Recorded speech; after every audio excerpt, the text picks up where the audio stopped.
in that code is a provision for permitting of utilities to be placed within public rights-of-way. Now, at that time, utilities were like water, sewer, electricity, natural gas, things that basically had a wire or a pipe associated with them that either physically had to be buried or had to be aerially suspended on a pole.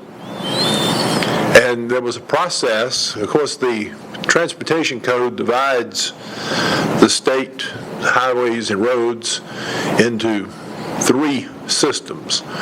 You've got at the top your state highway system, which includes your federal highways that are under state management. You've got your county road system, and then you got your municipal street system. In each entity, for example, here in Griffin, over the municipal street system, you were basically a trustee or a fiduciary of the management of those rights-of-way. So you had a duty to make sure that those rights-of-way were devoted to the purpose for which they were originally created, and that was transportation. So the highest and paramount use of a public right-of-way was to be the area where a public street or road was located for transportation purposes. These other uses were secondary or even lower down the pecking order in terms of usage. All right, then we move forward, let's say to around the late 80s, the early 90s, and we started to see the emergence of cellular telephones. And this was a new device. They were wireless in the sense that they communicated between a radio, really, that initially started off for the most part in cars or in vehicles. Later became handheld, like your cells today.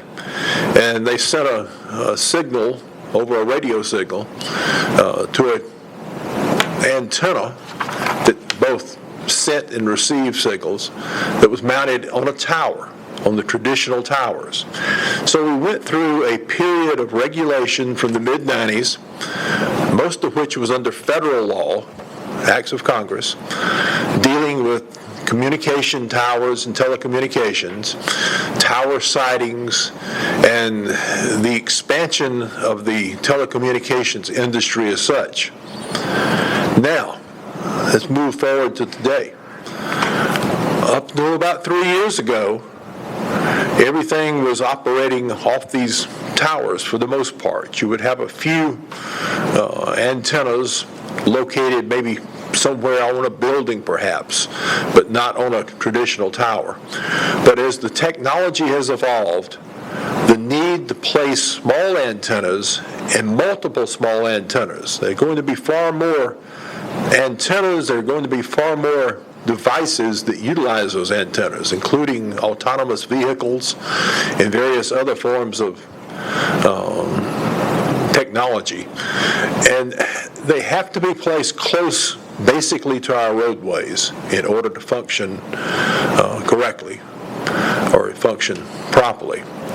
So a year ago, the FCC, which is the agency of the federal government, came out with an order, the 2018 telecom order. Sometimes it's referred to as advancing 5G or advancing broadband order. And what it did was it really looked at the Telecom Act, and it looked at various practices that governments, mostly local governments, had formed around the country that were viewed as being barriers to the advanced placement or expansion of broadband, particularly into our rural areas. Now, frankly, I think the economics are what keep broadband out of our rural areas. If there's not enough customer base to pay for the service, it's hard for a private company like an AT&T or a Verizon to justify putting that service out there. They've got to be able to pay for it. And I think we all know and understand that. That's been true of other utilities. That's been true particularly of sewer. If you go back to the growth from the early 60s in Georgia, in the areas where sewer was slow to be rolled out, you had to have enough concentration of people in that area to pay back the cost and the fairly expensive cost of putting the utility out there. Well, it's no different with telecom. But you've had various legislation from Congress, although they've been somewhat reticent to really approve and finalize some of the proposed bills that are setting up there today. And you've had the FCC now, through this 2018 order, basically saying these are things that we see are barriers and what we would encourage the states to do, recognizing the fact that right-of-way management varies from state to state and sometimes from jurisdiction to jurisdiction. But they can't come up with, I think, one national rule that fits all, because right-of-way management laws may vary in, let's say, the state of Connecticut from the state of Georgia to the state of California. So they basically said we would encourage the states to pass legislation at the state level that will open up these public right-of-ways to these telecom industries so that they can quicker bring this service to reality and put it out here. Now, for local governments, what does that mean? Number one, they're taking away somewhat your ability to truly manage your right-of-way. They're telling you what has to be done, what has to be allowed within that right-of-way. But number two, they're taking away a revenue source. Now, when fiber came along, and of course the city of Griffin, through our electric department, started early on putting fiber out on our street rights-of-way on our electric poles. Fiber was the backbone that allowed telecommunications prior to the what we now are referring to as the 5G or the fifth generation of small antennas. And when the fiber first started coming along, cities such as Griffin, through the urging of MEAG and electric cities, put it out there primarily to use for our own load management purposes for our electric operations, but secondarily it provided some revenue to the city. For example, here we now have the contract that provides internet to all of the schools in Spalding County. They're all connected through our fiber network. It also enabled us to offer some internet service, high-speed internet service, to some commercial businesses and industries here in Spalding County that wasn't otherwise available through the true commercial sector as such. But today we're in competition with those folks, and we're going to talk about that a little bit more in a moment.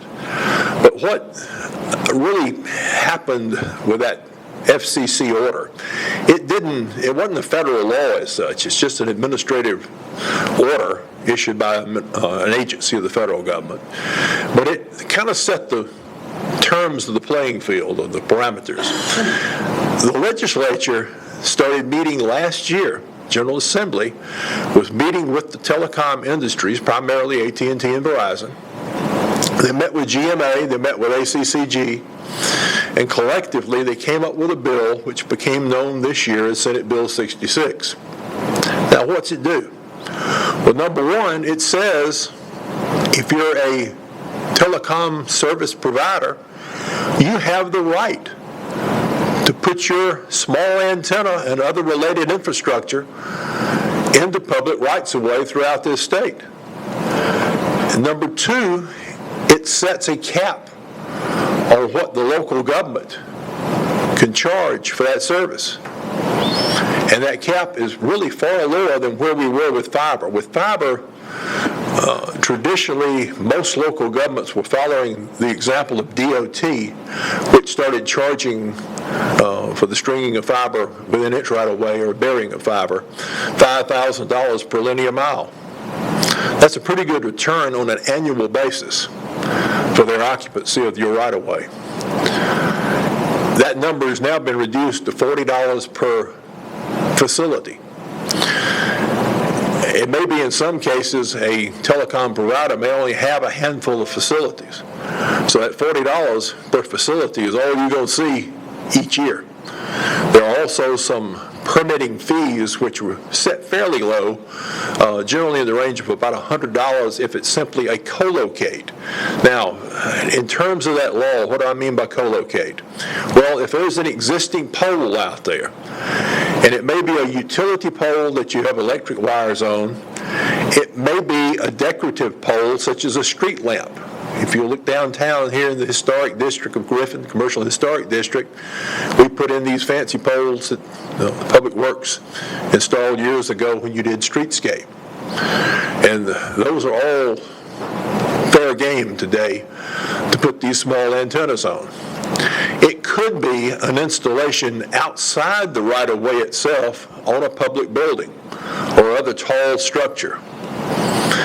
There are also some minimum standards, I would call them, basically within a residentially zoned area or a historic district, the maximum pole height under this law is 50 feet.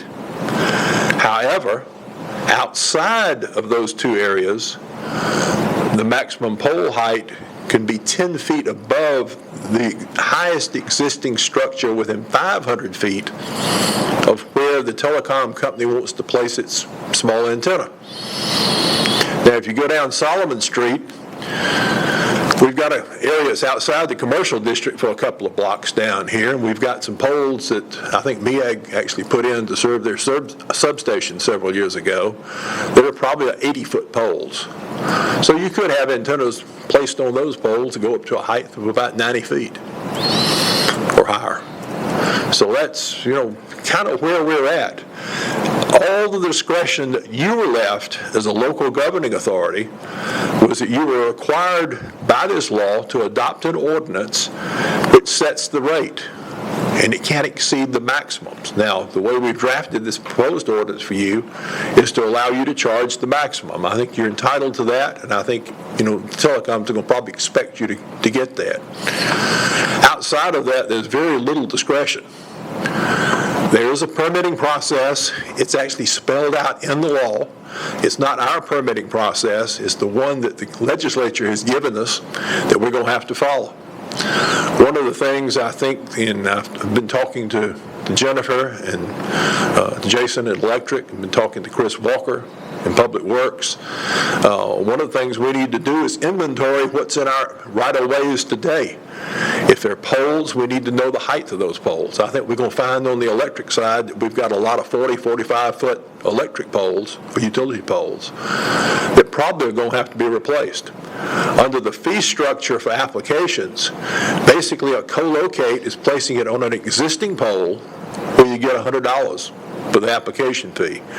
It goes up if they're going to have to do a pole replacement, and it goes up even further if they're going to have to place a new pole where one doesn't currently exist today. But that's kind of it in a nutshell. You've had this handed to you, so to speak, but I don't think we have a choice but to go ahead and do what we can to enact an ordinance that does comply with this law as the legislature directed that you do. So if you have questions, The fee goes up if the fee that we would receive goes up if we have to replace a pole. Yes. Okay. Couldn't it cost more for us to replace a pole than still the fee's gonna pay? The applicant will have to pay the make-ready cost, the replacement cost. So that will be charged back to the application. And so what will we do? Replace the fee if the applicant wants that pole and it needs to be replaced? And we've got certain time limitations. And let me mention that. What the FCC order said was that they encouraged the adoption of state laws consistent with the FCC order.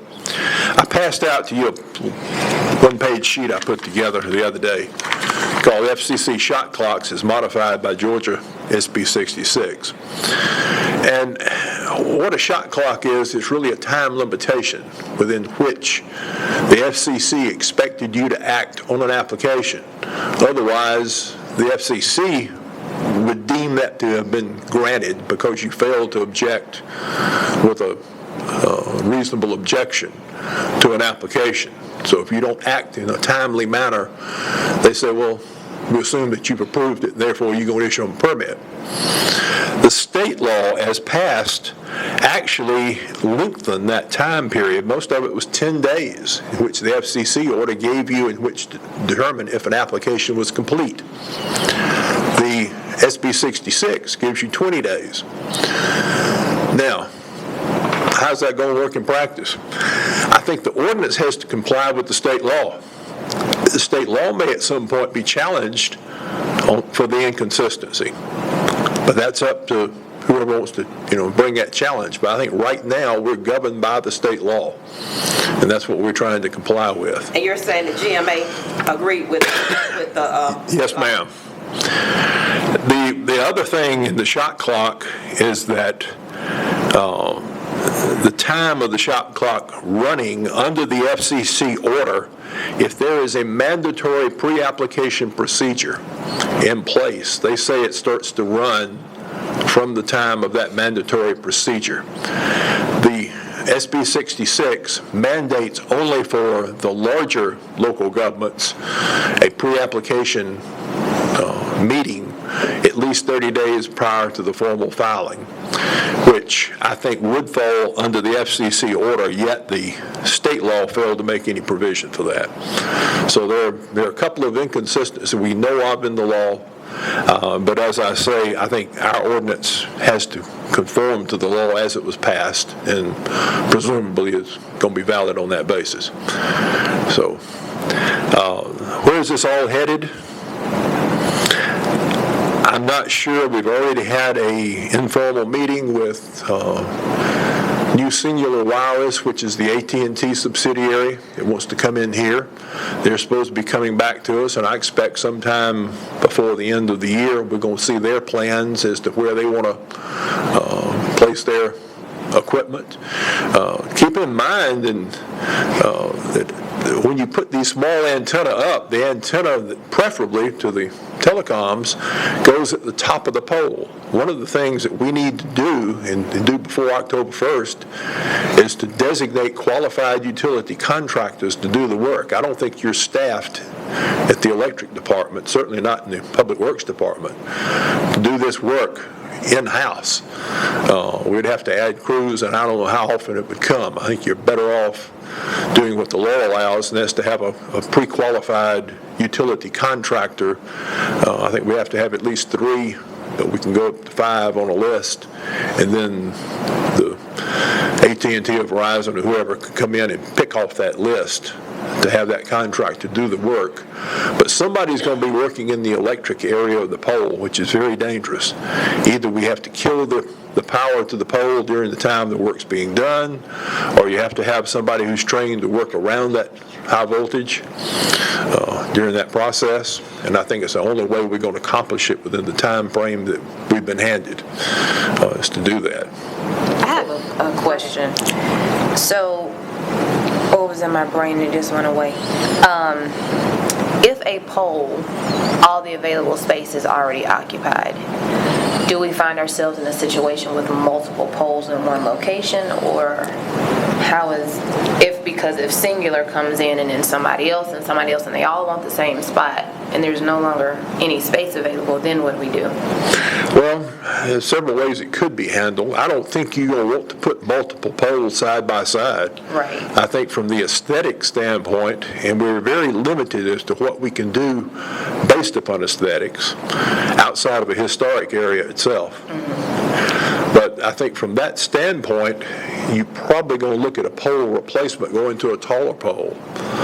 Now, if they've capped out on the height limitation, it may be that, that's it. Once the pole has been utilized as far as available space on the pole, that's it.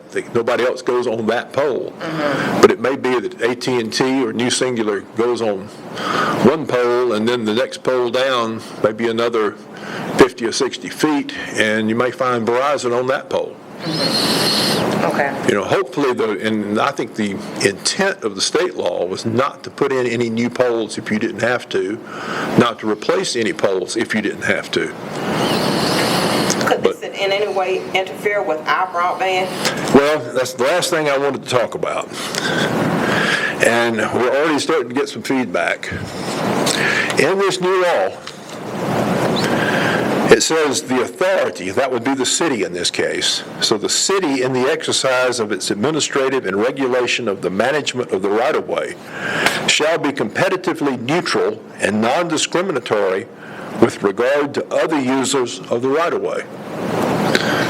We're already starting to hear telecom companies telling cities like Griffin, LaGrange, Marietta, those who have utilized their own telecommunication services in-house through their electric companies, that you can't charge us a fee unless you're going to charge yourself the same fee.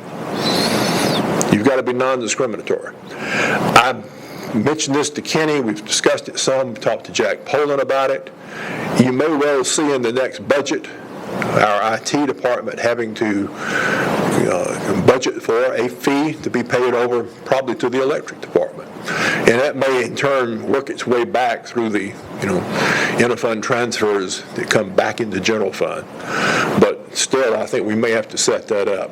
It's kind of similar to, with none of y'all I think were around when the city first put in fiber back in, I guess, the early 90s. We had to go to the Public Service Commission and get what was called a CLEC, a Certificate of Local Exchange Carrier. And one of the conditions that were placed on the local government CLECs was that we had to be no cross-subsidization. In other words, we couldn't take advantage of what we had, say, for our electric department, or funding from our electric department that would subsidize the creation of a telephone network through those lines. That was a big deal at the time, and we got challenged 2 or 3 times in administrative proceedings before the PSC back in the mid-90s because of that. The Bell South folks were very kind, always wanted to know how we were paying for what we did, and we didn't do much, frankly. So I think that's something you're going to see coming at you. Drew, I have a question. Sure. The small cell application, define that for me. What is a small cell? All right. Wise. A small cell, generally, there are some dimensions in the law. They're generally about 1.5 feet tall. It's an antenna. Most of them, they have to shield them because, things do blow into them or hit them in storms and whatnot. But for the most part, what I'm seeing today, and I think the industry itself, to their credit, has tried to make these things more attractive. But let's say you've got a standard utility pole in your electric department. Let's say it's a 45-foot pole. And at the top, you'll have a short mast, and then maybe a round cylindrical type can that protects the antenna which is inside of it. Then you're going to have a wire, though, connecting that antenna. It's going to come down the pole, probably with a piece of conduit over it, adhering to the pole with the wire, the fiber inside. It'll come down to a box, which is really where it's going to transfer signals. It's going to house equipment. And there are certain dimensions in the law as far as the size of the equipment cabinet. That equipment cabinet is going to generally be mounted on these poles as well.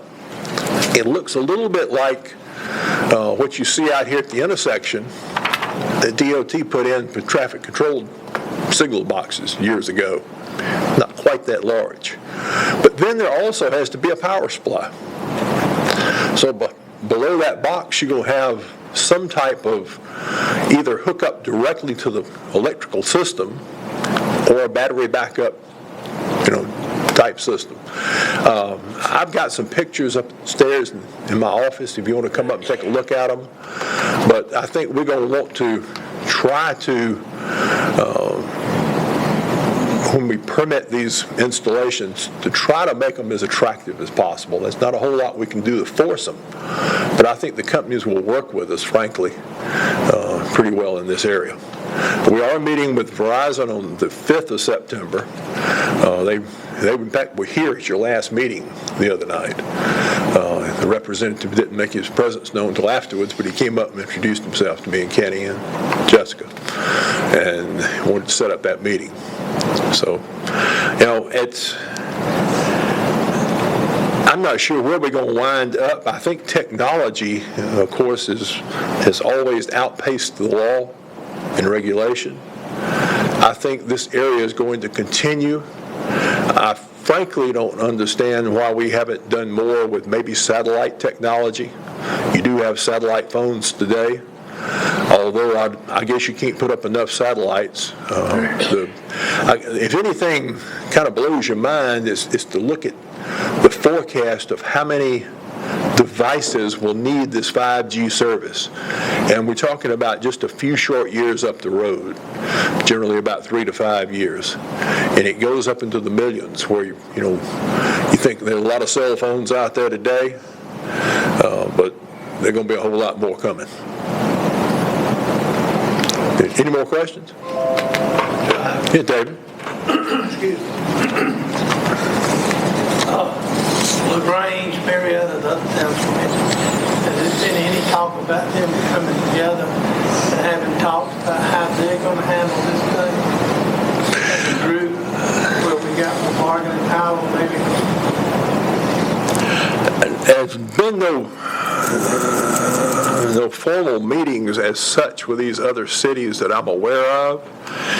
GMA and ACCG together put out a model ordinance, part of which is incorporated into this ordinance I've given you.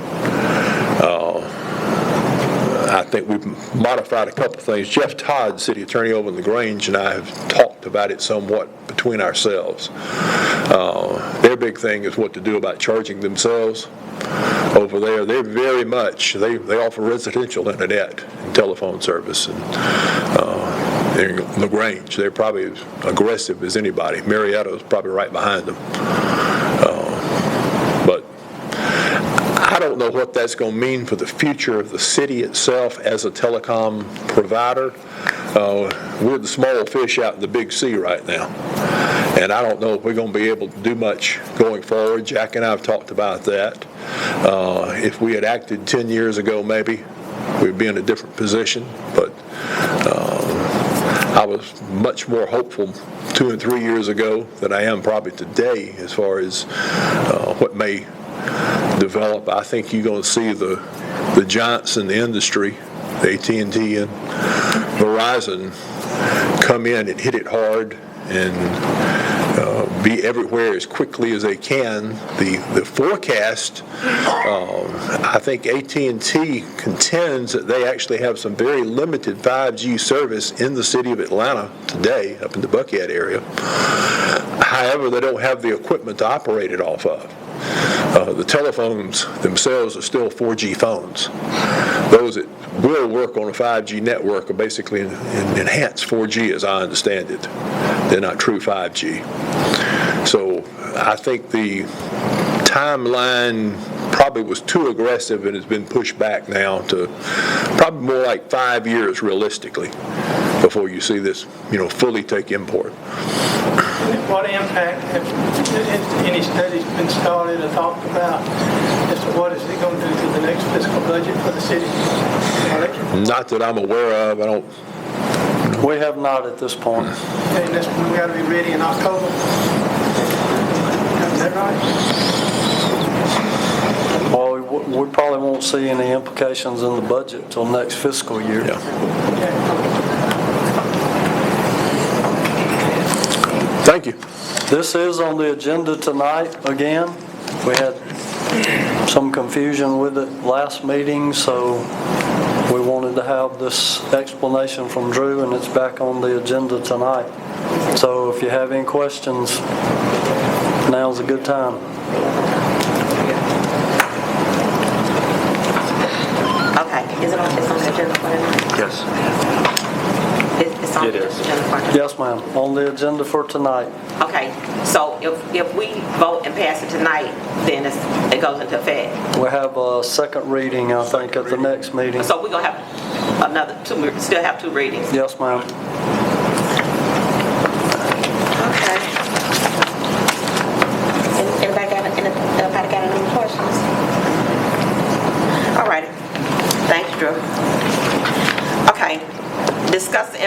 discussion of a plan to revitalize downtown.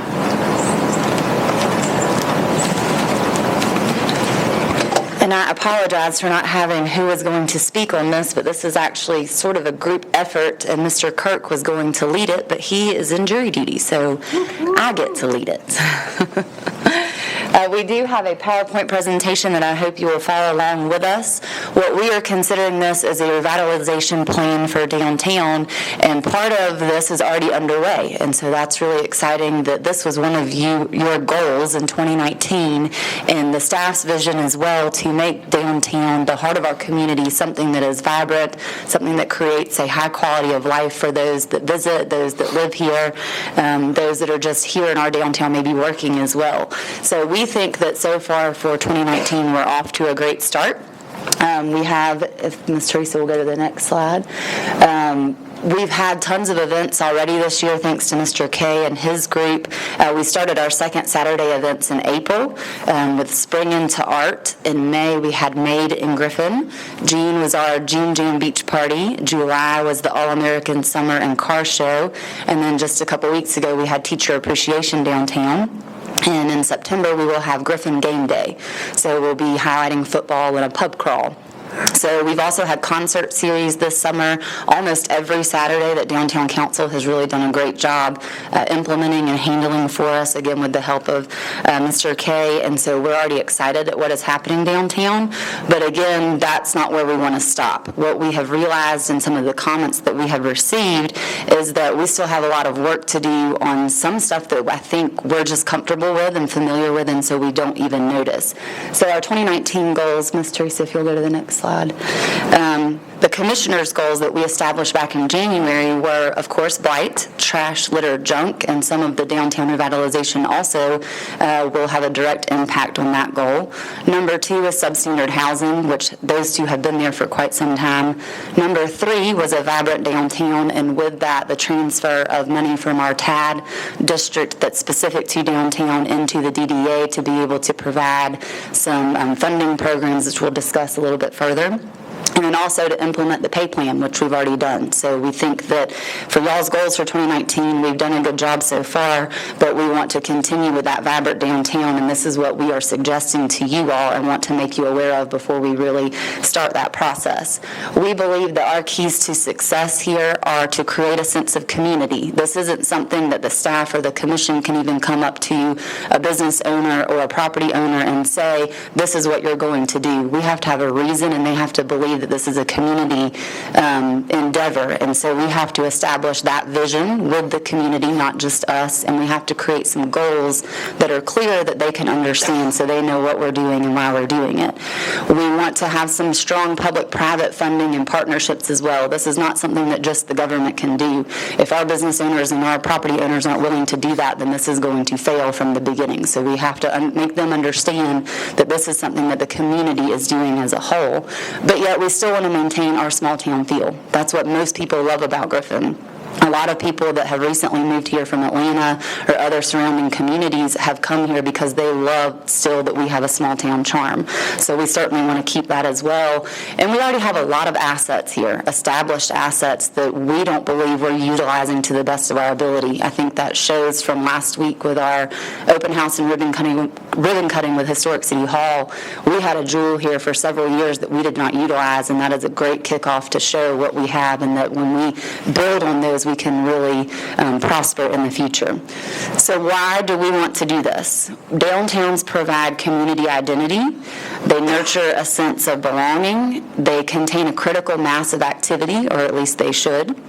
And the events that we have help build community spirit.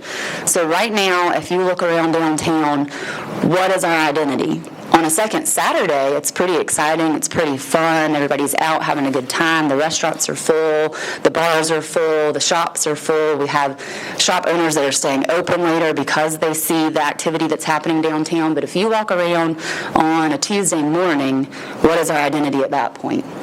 If you'll go to the next one. Unfortunately, and I'm not trying to pick on anyone, but these are pictures from our downtown, and some of them are sort of hard to see because of glare, so I apologize for that. But this is a broken flower pot urn. out in front of a downtown business on a prominent corner here. That's not what we want our identity to be. The next picture is sort of hard to see, but if you look in the roof, the ceiling, it's completely caved in. That's on Hill Street. When you walk by as a visitor and you look in that window, that storefront that's vacant, that's what you see, a caving ceiling. If you go to the next one, again, on Hill Street, this is a beam that is holding up a corner of a building that isn't up to code and is really unsafe. The next picture is just an open window. Not boarded up, which we don't really prefer either, but completely wide open, so who knows what the ceiling of that building looks like. Place for pigeons to go. Yeah, a place for pigeons to go. The next one, again, is sort of hard to see, but it's some dilapidated stairs and paint and chipped wood, again, at the front of a downtown business. The next one, again, in pictures is sort of hard to see. If you look really closely, I think you can still see an old sign where they removed the letters, but you can still see it hasn't been washed. I don't know if that would be all it takes at this point, but that's been years since that has been what that sign says it is. The next one is actually just a shell of a building. It collapsed and there is no ceiling, there is no interior whatsoever. It's just the facade and then the two sides, and the two sides are there because there's buildings on either side. And you can see a pretty tree growing through the glass door too. The next one is some more dilapidated stairs, some issues with some paint and foundation possibly. And then the last slides of pictures, you can see some rotting wood on windows. Again, if that continues to rot, that window is just going to fall out.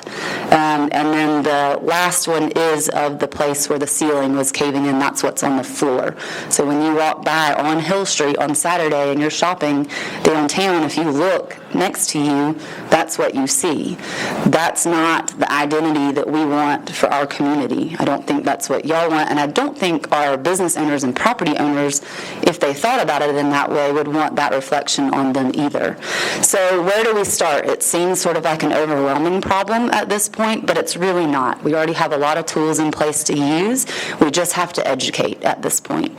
So the state has a downtown development revolving loan fund, which is administered by DCA. They also have Georgia City's fund, and I'm not going to get into all the financial aspects of all of those, but just suffice to say that there's a lot of money out there at very low interest for private businesses to be able to get to do specific things for downtown. And because we are a Main Street community, there are even more incentives because of that. So even lower interest loans that they can have because of our Main Street status. So they have those from the state. There's an example, if you had an $800,000 project, almost always the state is going to require a borrower to put in 10%. So that private business is going to have to pay $80,000. They could receive $160,000 from DCA for the Downtown Development Revolving Loan Fund. They could receive another $160,000 from the Georgia City's Fund. Both of those would be at 2% interest, which is really very low. And then they would receive that 40%, $400,000 from the bank, from a private bank. And a lot of local banks are very invested in these particular programs. So we ironically met with Corin from DCA and a grant writer yesterday in regards to some of these programs and a project here, and they already know some of our local banks that are familiar with these programs and ready to jump on board when we have a person that has some interest in that as well. As you all know, back on August 13th, we established our facade grant program and revolving loan program through our Downtown Development Authority when you all approved the transfer of $70,000 to DDA. So our facade grant program is for exterior improvements only. It can be used for 50% of the cost of the project with a maximum of $5,000 per project. The 2019 applications, they are going to be a little bit different this year since we just did this. We're going to have two due dates, September 13th, and if somebody misses that one, since it's really fast approaching, they'll also have until October 11th to get in an application. After that, they'll be due April 1st and September 1st each year. And that is a grant, so up to $5,000 that we will give to you if the DDA approves that project. The revolving loan program is something different. That is a loan. It's a low-interest loan, and you can receive up to $10,000 at a fixed rate, which is 1% point below prime for a 3 to 5 year term, and you can use that for equipment, inventory, and building improvements. So that does not have to be just an exterior project. That can be anywhere inside your building, and that's within the DDA area, which is a little bit different than what I thought, and I'm not sure if you all know the different maps and things. We have several different ones, so I think Mr. Kay can sort of give you more detail on what exactly that entails. The other thing that we are getting ready for and have been for, 15 years is our LCI. We hoped to start that soon, but we just found out last night through an email, or I think Dr. Keller knew a little bit before, that there has been another hiccup. They don't like where we placed a certain thing on the document, so we don't think that will postpone it too much longer, but there is a little hiccup, and we had planned on and are still tentatively planning on meeting with our downtown business owners and property owners, and I'm saying that in two different ways because remember that a lot of the people that are businesses downtown don't actually own that property. So there's two different people that we really need to talk to. We plan on doing that September 10th to let them know what's going on with the LCI, how that's going to disrupt them. We still want to move forward with that date, and we'll just tell them that we don't know when construction will start, but the actual project is not going to change. At that September 10th meeting, we also intend to tell them what our plans are in getting their buildings fixed up, getting their signs up to code, getting everything where it needs to be so that we don't have ceilings falling into floors and making it look like our identity is trashy on a regular day. So we're going to let them know what we expect them to do. We're going to give them an opportunity to talk to us, help us establish that clear vision, what our goals are, when we want to see this, and what they want to see as well. So that will really help with our vacancy rate, we think. That will help with driving people downtown, and it'll just help everybody have a better business and better prosperity here in downtown. So we also are planning, as you know, the city has the DDA has the parking lot on State Alley, which is behind what used to be Greer Insurance Group and is now a new law firm. So we will be working on getting that up to code and repaved and restriped and pretty again. But when you're back there, if you look on the backs of some of those buildings, they're not very pretty either. And in talking to our electric department, in particular Jason Crane, a lot of that, unfortunately, is AT&T cabling. So we do have some work to do. If we wanted to place our utilities underground, we would start there because we feel like since we own that parking lot and the building next door, and we've got some businesses in that particular block that have already fixed up their buildings, like Greer Insurance and Safe House and the Intent Yoga building, which is going to be a new owner as well and business. But that's a good area to start. We already have some revitalization there.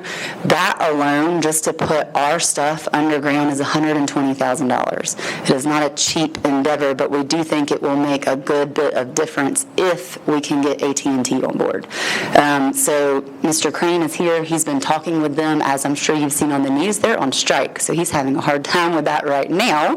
But it is not something that we are going to give up on as long as he can get some information as to what coaxial they need and exactly how they want it buried. We can go ahead and place all of that when we bury our stuff, and they will have to be the ones to come back and bury. They do not let us or our contractor, because we will have to contract that work out, they won't let us bury. So they will have to come back and do that, but we really need them on board before we start that as well. So that is something that we do have budgeted to do, and we will move forward with that as soon as we can get AT&T to cooperate as well. There's also a lot of stuff on backs of buildings that is just old and can come down. If it is wiring or cabling, again, that's something that either the city would have to do or AT&T or whatever that provider is would do.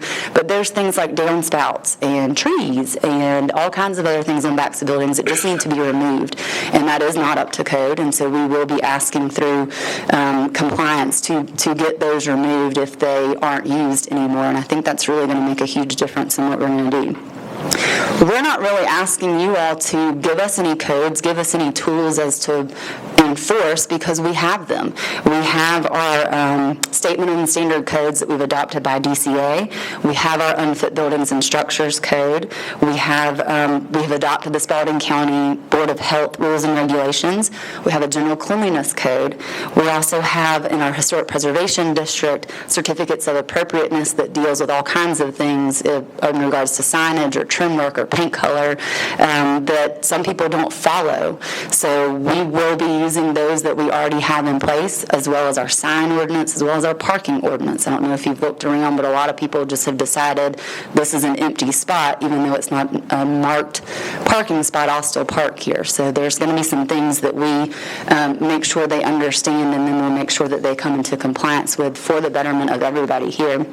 Also, the International Code Council has the property maintenance code, building code, mechanical code, fuel gas code, plumbing code, energy conservation code, and then the National Electrical Code. All of those we have already adopted. All of those we already enforce on our residents. So if you have a residential structure, these are the codes that we're making you follow. We just haven't taken that to the next step and made businesses do that. Not in a overall format. So that's what we want to do now.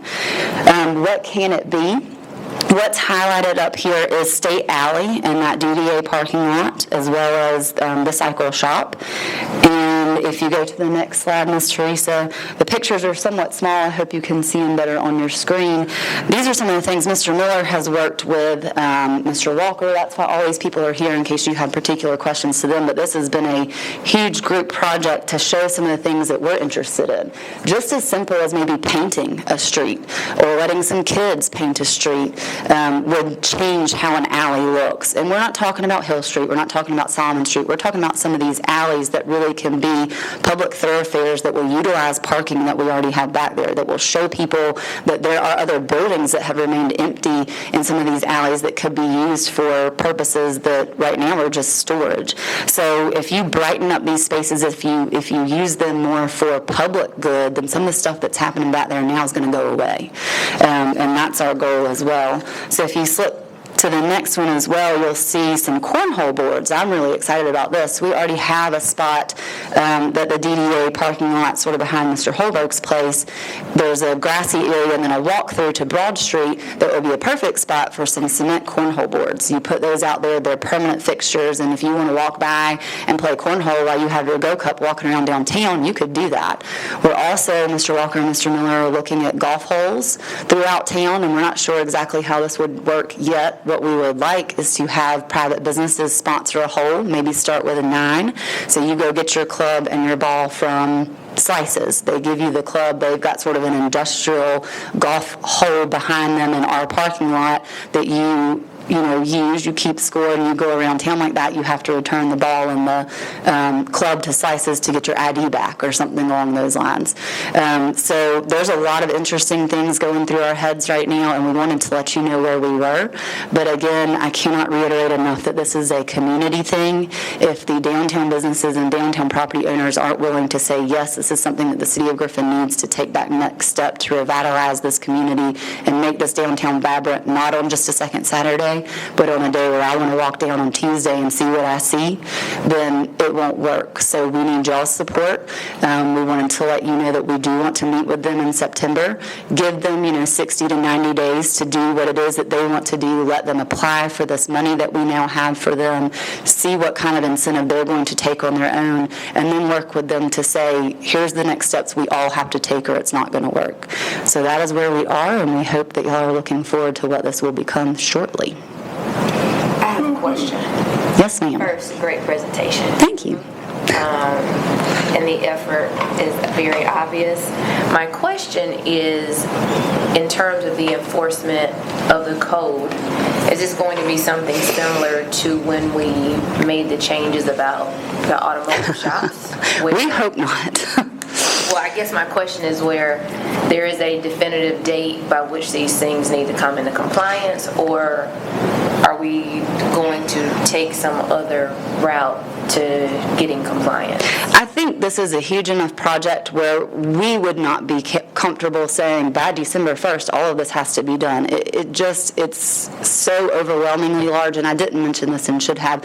We're not saying, as I mentioned, there's several different maps that consider something downtown. There's the DDA map, there's the Central Business District, there's the Historic District, there's, I don't know, all kinds of things. So we are being very centrally focused to the core of downtown. So we're saying from 5th Street to 8th Street, from Taylor Street to Broad Street. That's where we're going to start, and we'll start at the center and just go out from there. That means everybody's going to get a notice at the same time that just says, hey, here's what we're trying to do. A lot of them have already seen us in the alleys looking around and asking, what are y'all doing? I've already had a lot of calls from people that say, hey, I'm doing this to my building. Is this what we need to be doing? What else can I do? So a lot of people already sort of are hearing what the plan is, but I don't think that it's going to be a good idea for anybody to say, by December 1st, this is what has to be done. I think we need construction schedules for people, or some buildings, we don't even know what they look like on the inside. So we just need to be able to say, hey, are there issues inside? There may not be. And it may be that, I would assume Safe House probably doesn't have much to do because they just rebuilt everything. But we have some that we've heard, and I won't call names, but the front of the building looks great, yet the tenant came to us and said, well, during my daily operations, I had buckets all over the place because the roof leaks and the landlord wouldn't do anything about it. So, it's just going to be different for almost every building. So, no, we're not going to have a formal deadline per se at this point, but we're just going to say you have to be willing to work with us. Whatever that means for you is what that means for you. I guess for me, the idea that the roof isn't up to par is an issue that is kind of variable. But the window that's completely open and exposed is not something that we would tolerate in any other neighborhood. Correct. It would be held to a deadline. Now, life safety standards, you have to correct those. So that will be a little bit more. But if it's something where like your plumbing isn't up to code, but it's still functional and there is no life safety issue, it's just from the 70s, that's something that we're not really, at this point, going to make a priority. If your roof is caving in, you got to fix it. If it's a vacant structure, of course, I'm not saying you have to fix it as much as I'm saying the one that's occupied has to be fixed. So it's just going to be sort of a balancing act and a priority based on public safety, based on, life and health issues as well. Okay. Do we have the same regulation in regards to if the power is off right now for 6 months on residential? They've got to have a life safety inspection. Is that the same policy for commercial? I believe so. I'm not 100% sure, but I will find out. Should be, but to create those opportunities where folks aren't sneaking in and trying to set up operation. We'll check into that, and if not, that may be something that we need you to adopt and we'll have to bring back. And of course, if there's things that you see that you want us to present in an ordinance, we can do that and make sure that we have it exactly the way you want it read. But we don't, for sort of the auto repair shops, we don't want to enforce anything that everybody is not comfortable with. And we're expecting to get some feedback on September 10th for what... Everybody will come up with the auto repair shop, but we enforce that anyway. Folks aren't comfortable with housing standards in terms of what people... Well, and that's my concern, is that if we allow a lot of gray area, that absolutely, I think you're right, that there are a lot of people who will buy into the initiative. But for these absent landlords and the buildings that are in the great state of disrepair, I think that if we allow that gray area to exist, we'll be constantly chasing those people. That for me is the issue about the deadline, is that at some point we have to say, you have not done the minimum requirement and they need to be held accountable, because as pointed out, all those codes are already on the book. So technically, these things should already be done. So whenever this comes to pass, will be more comfortable if there is some definitive parameter in here. Again, the roof that is functional, but the landlord needs to address it so that it's better. I do think that that's a hard thing to gauge, but the building roof that's fallen in or the window that's completely exposed, some of those things, and I don't know if that's something you guys can do, is kind of define what is needs to be addressed with a deadline versus this is a community aspect of it where we want to support the buy-in. But I just don't want us to say, well, because it's this area, we'll be kind of willy-nilly about how people decide to make these upgrades and renovations. We held those business owners to account, whether it worked for them or not.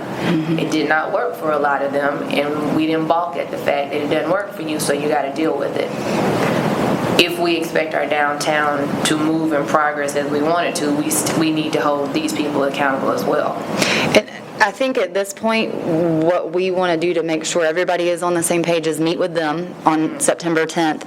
And then also, we don't know the conditions of some of these buildings. So our building official and code enforcement will start with inspection reports to see where we are. And then I think once we gauge exactly what problems we have and which ones are the most serious, we'll be able to give some more strict deadlines to say, this is when you have to have this corrected. And if not, you'll receive a citation and the court's going to tell you what to do. Okay. And it sort of takes it out of a political standpoint and more to a court. But at this point, it's just hard to say, here's a good deadline, because we don't know what's out there. Yeah. And we wanted to make sure y'all were comfortable with how we were going to approach this before we started. So this is step one. And some of these issues, such as the planters, they're on Taylor and Hill Street, they're on the city right away, so that's where you do a polite request that you don't have permission to put them on it. Remove them, or we will. I think when you start seeing ceilings falling in, that's a life safety issue immediately. Right. You've got to address that. And then when you look at the buildings with deteriorating wood and peeling paint, and a full piece of plywood sitting in someone's storefront window that's been there for 12 months. There's got to be some type of accountability. And correct. if the folks don't get it, that's where you've got to have the Merchants Council, the Downtown Council, the Main Street Board, the DDA standing behind us as elected officials stating we expect better. And so, whether Cynthia's on the Main Street Board, when people bring up those questions, we need people to stand up with us to fill this room, and people are here whining and complaining about going to the next level. I've had an opportunity this summer with all the concerts and things going on in the park to talk to a lot of people who have either come back to Griffin to live, or newcomers to Griffin, or people that are just now coming downtown and getting involved in things. And that's in itself is exciting, but I hear a lot of talk about our downtown core building now that people are actually out and walking around and looking. And one, they're concerned with vacancies downtown, but what we've come to find out is a lot of these buildings are vacant because they're pretty much uninhabitable because of the condition that they're in. And they've just got to be brought up to code and brought up to normal aesthetics and where you can do business in them in order to get business in them. And we're losing a good business that Ms. O'Connor alluded to because the landlord just won't fix the roof and it's leaking. So unfortunately, if they're not going to hold themselves accountable, then we'll have to use our codes to hold them accountable. I'm okay with that. Let's do it. All right. Thank you. If something changes with that September 10th meeting, we'll let y'all know, but we do plan to do it that day. Okay, thank you. Okay, next we'll discuss the new revised ethics ordinance. Okay, so the exciting thing for the day is to again talk about the ethics ordinance that we talked about on last month's workshop. And just as a quick review, we talked about, I guess in May, revising the ethics ordinance at a regular meeting, and you were sent a draft of a proposal on June the 10th for review and for your comments. And we got that proposal from the GMA Certified City of Ethics recommendation from our current ordinance and different sections, and we also, through the GMA model ordinance, they referenced several cities that we also went back and looked at it and took what we felt were the good parts from the GMA ordinance, several cities' ordinances, and came up with a proposal for you that we discussed in July. We reviewed that with you on July the 23rd. Based on the comments from that meeting on the 25th, I sent you a new revision incorporating some of the comments that we had discussed, and then Drew sent out an additional revision on the 31st. So I guess what we will do at this point is look at the revision that I sent you on the 25th and compare that to Drew's recommendations on the 31st and see where you want to go from here. So at the very first page, if you have that in front of you, we incorporated, based on Drew's recommendations, the ethics requirements from the resolution. We had that as a separate resolution as to why they weren't incorporated to begin with, but good idea to put them in the actual ordinance itself. So that first page, mine and Drew's are the same and have that included in there. We go all the way down to section 2.77 titled intent. Those are the same, Drew's and mine's. We go down to section 2.79 definitions, however, and Drew has a different recommendation from mine in section 2.79 benefit. Mine is somewhat generic in that anything, regardless of its monetary value, perceived or intended by either the one who offers it or the one to whom it's offered to be sufficient to influence you, kind of leaves it up to you to determine if it's something of value worth your influence, whereas Drew's is a little more specific as you go into that definition. He breaks it down into food or beverage consumed at a single meal or event, legitimate salary, awards, plaques, certificates, food, beverage, and registration at group events, actual or reasonable expenses for food or beverage. My intent was to kind of stay away from that being that particular on. And the reason for that change is I was tracking the language in the state law dealing with bribery. So they call it a thing of value. This follows state insurance law just about to the T. Yours does. I mean, if you want to get that specific, you certainly can, but I think that.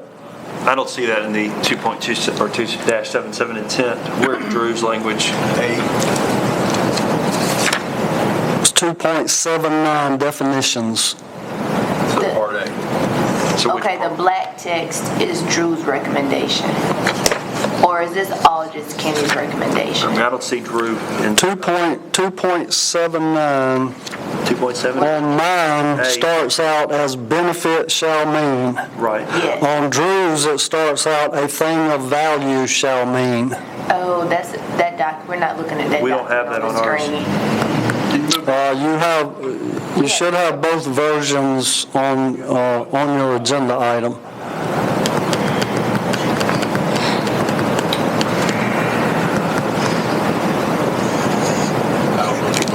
I mean, some of it says insert with Drew Whalen, but some don't say. Okay. You almost. Yes, I see under Drew, but it's an entirely different document. You almost have to look at them side by side, and I guess it would have been easier for me to make you paper copies. Sorry. It's all good. I mean, I can get you some paper copies right quick if that would be easier. To go where? Sir? So do I have to open up another attachment, or is it on the same? You have two different attachments. One says Drew's. If you look at the one on your screen and then you open the other one on your tablet, you can do both at the same time. So we got Drew's here on the screen? That Kenny is on the screen. No, Drew's is on this screen is Drew's. It says a thing of value. So let me open up Kenny.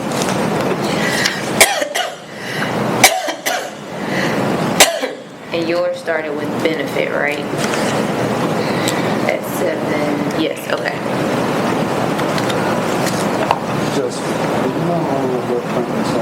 So when you think of benefit, Drew, He is anything about I was trying to track the language that's in the state law itself so that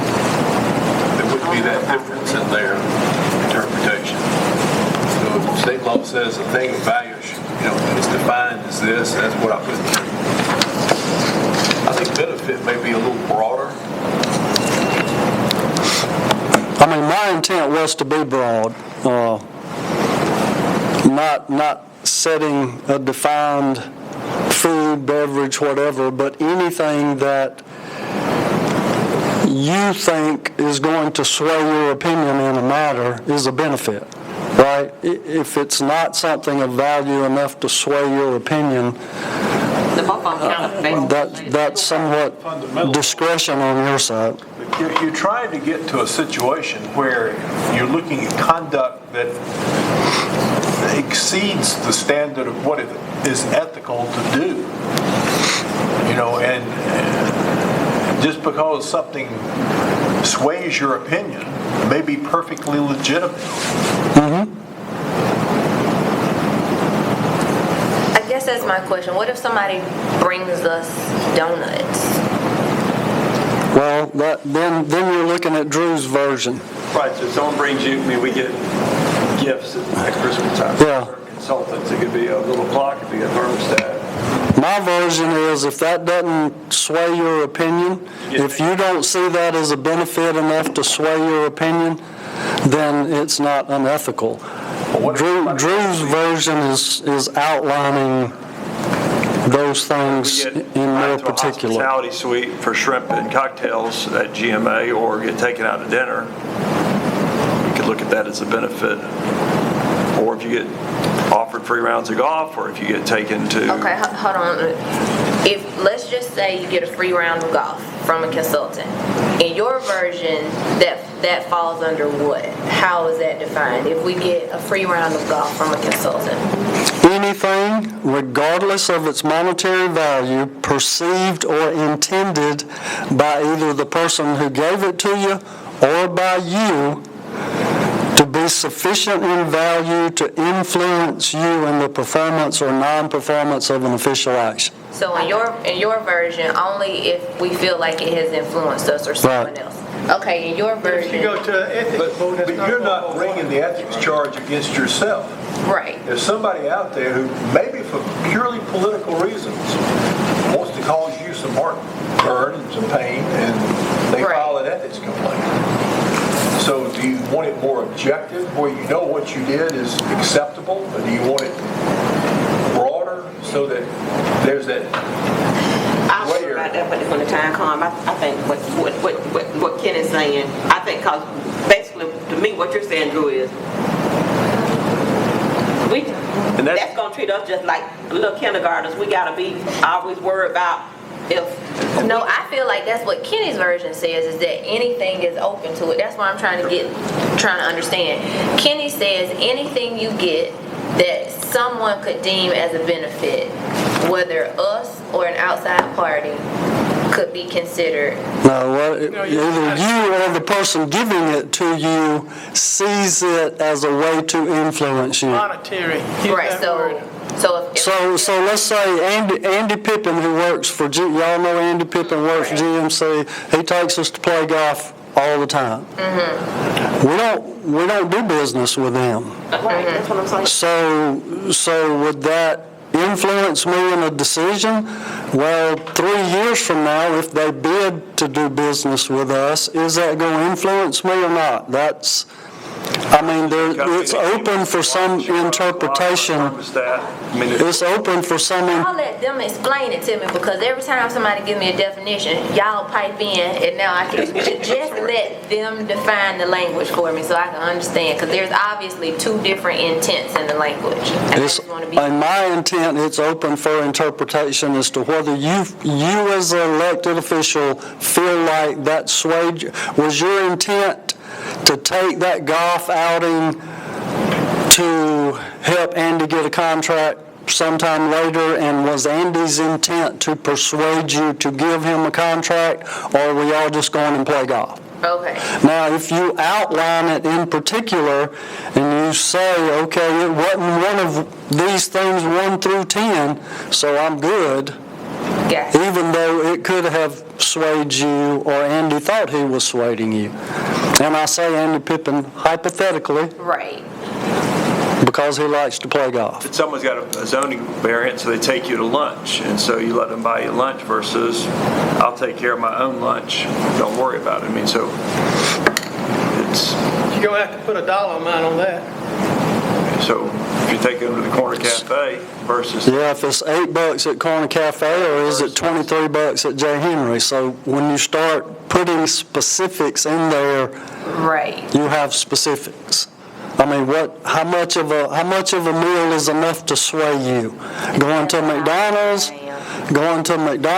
or going to somewhere? married. I'm holding out. But it's one thing if you perceive it as a benefit, or the person, taking you out perceives it as well as a constituent perceives it. Right, so Kenny's definition is based on intent. Drew's definition is based on parameters. My definition is if this little guy sitting on your shoulder tells you that you probably shouldn't do it, then that's a violation of the ethics code. Okay. And that's where, That's what I'm saying, and what Drew's saying is, no, we're going to outline food, beverage, blah, blah, blah, so it don't really matter what this guy right here says. If it's defined clearly, it is. And the So it's just a matter of, contractors I listed are the same ones that bind the state's officers and elected officials as well. And also the state insurance department. 3, 4, 5, 6, 7, 8, 9.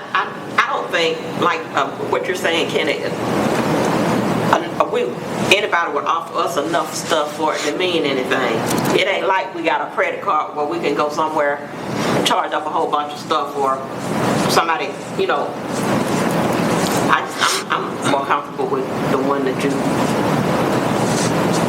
your version, what, y'all have to decide. my concern in terms of the whole thing is, in terms of this ethics panel, someone brings an allegation against one of us. That's what I'm talking about. And then it comes to us to send it to the ethics review, because whatever, and then you've got a 3-member panel that's going to use their perception of what is right and what's wrong, sending a recommendation back to us. I don't mind us putting guidelines and parameters on us, but that's where you've got the district. If you do something illegal, that's where the grand jury of the district attorney's office is bringing charges against you for. Yeah, we do something illegal, and they need to be brought. Right, I understand that, but Okay, gotcha. I mean, just the way this is, there's too much gray there to be able to define what is, the word is. We'll be here all day. well, that's the reason you have an ethics board to make that determination whether it is or not. But the board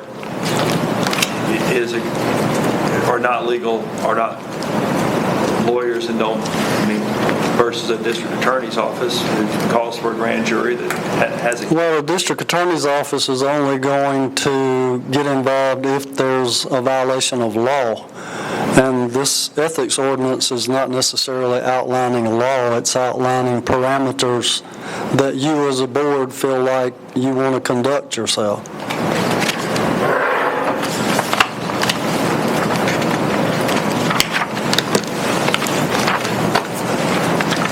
So, any discussion about how you would like that to be noted, Like or I you want to move on? said, I'm comfortable with the version that you had, that you did. And if we're going to have an ethics panel that judges us, we need black and white and not gray. And so, Yeah, that's where I kind of. I mean, so if we're going to have someone judging us potentially, it needs to be crystal clear what they're judging you on based on a definition versus what the little guy sitting on your shoulder is. Okay. Okay, so you're So you saying- want Drew's version? Drew's version. If we're going to have a panel judging us on us, I'm okay with that. then if we're going to be judged based on a possible gray zone, I'd like it to be specifically, this is what it's going to be, if we're going to have a panel that can specify exactly what they're judging us on based on I'm black fine and with white. that. I agree with that. Okay, then we'll move on. Everything's the same till we get down to H, which is interest. H in 2.79H. Yes, ma'am. Okay. The only thing that changed there was interest shall mean any direct benefit which is not a remote interest. There was just a typo there somewhere that I fixed in my version that Drew's version has right. The word official. was left out. Yeah.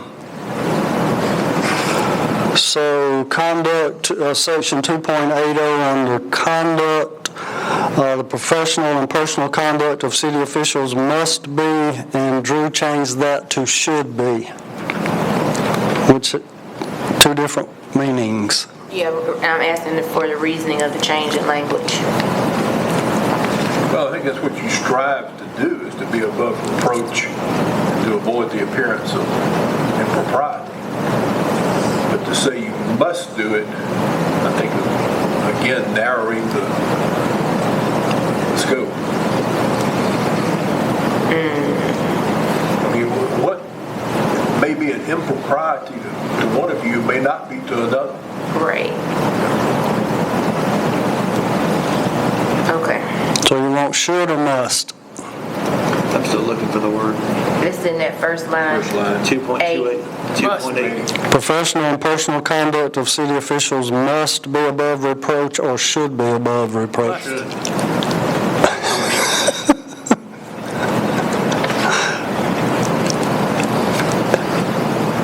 Pick one. Oh, I have a question. So as it pertains to the next sentence, the shall refrain from abusive conduct, does the use of should or must impact the effectiveness of that statement? City officials shall refrain from abusive conduct, personal charges, or verbal attack. Generally, when What page is that? used in a statute, the word shall or the word must is mandatory. Should or may leave some room for discretion. Okay, so should is the intent of the overall behavior, but shall specifically outlines the behaviors that we are not okay with. That's correct. Okay, then I'm okay with it being should. Should.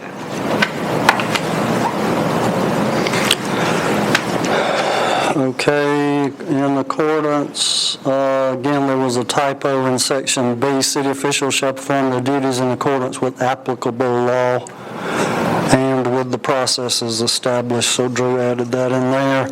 Go all the way down, the rest of it's the same. So on B, you prefer Drew's language, where he added the applicable? Yes, ma'am. Okay. Yep, that's great. So go down to section 2.81, prohibitions. The A is the same, B is different.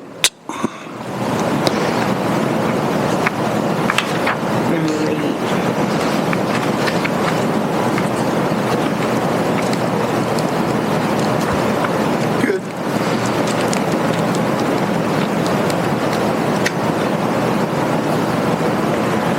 Okay.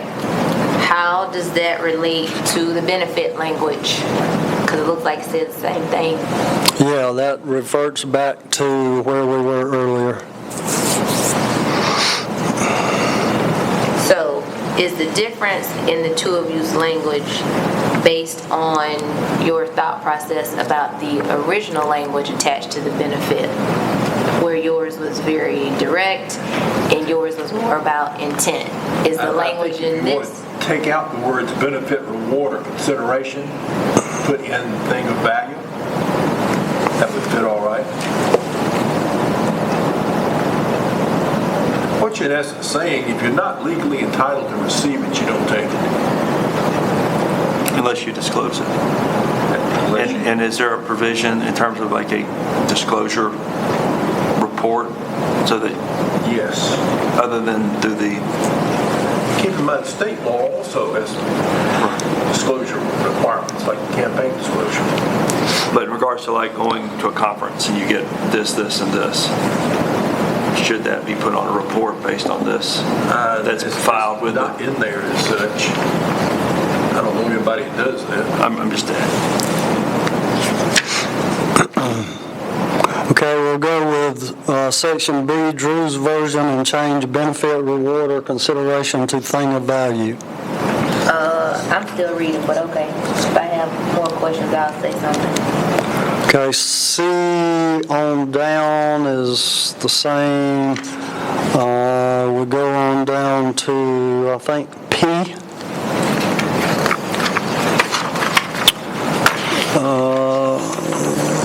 Drew has a comment there on P on his version. An elected member of the commission does not give up his or her First Amendment right to petition the government. So, talking about appearing on behalf of private interest of third parties, says you shall not appear on behalf of private interest of third parties before the commission or board or authority or proceeding. And Drew just comments there that you're not giving up your First Amendment right. Hold on, I'm reading. Is the only difference the word shall, but the language otherwise is the same? Both of them, the languages are the same. Drew's just making a point there Okay. for your reference. The language is not. earned his money on that. The language is not different. Let's Okay. say a husband and wife own a piece of property together. They seek to have rezoned. Even though you're a member of the commission to do the rezoning, you still have the right to appear on your own behalf to ask for that change. You can't vote on it. You can't participate in the process. But you can stand down there. But you can stand down there, and I think, even when you do so, you're implicitly appearing not just on your behalf, but on your spouse's behalf, or it may be another co-owner of the property Okay. also wants it done. So this just says we have the right to do that. As long as we're not voting or impacting the decision, we can still speak on our behalf. Right. Okay.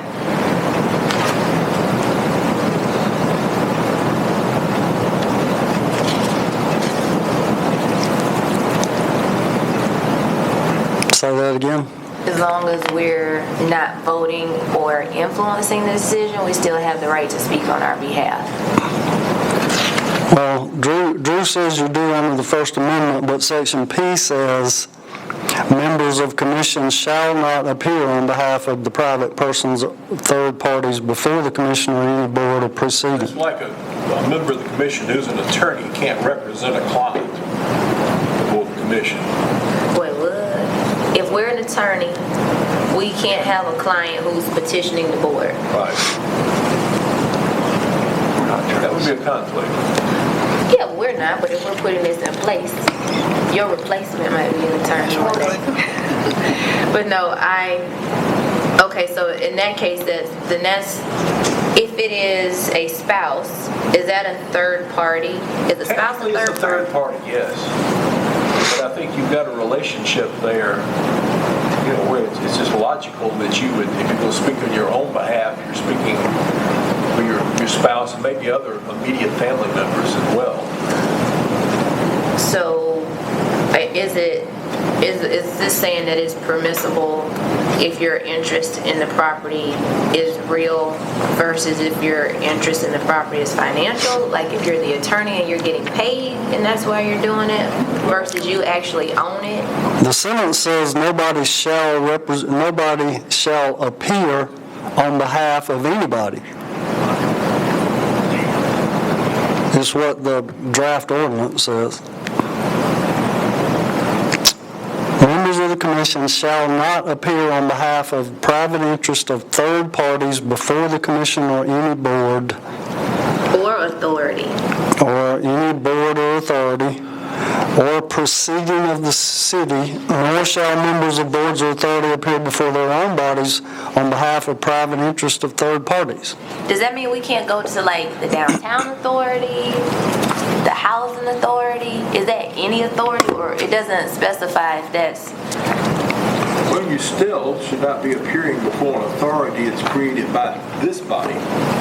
but what but you said if I'm a third party, I Well, if you can. have your own interest in the property is one thing, but if you don't have, if you're just appearing because you're an advocate who's being retained, paid, be there. Shall not appear on behalf of the private interest of third parties.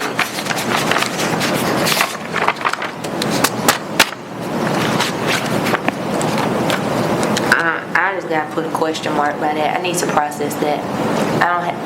It's not sitting in my brain right now. Okay. Down to disclosure, section 2.82, the wording is the same. Drew had another comment under disclosure, if you can see his comments over there.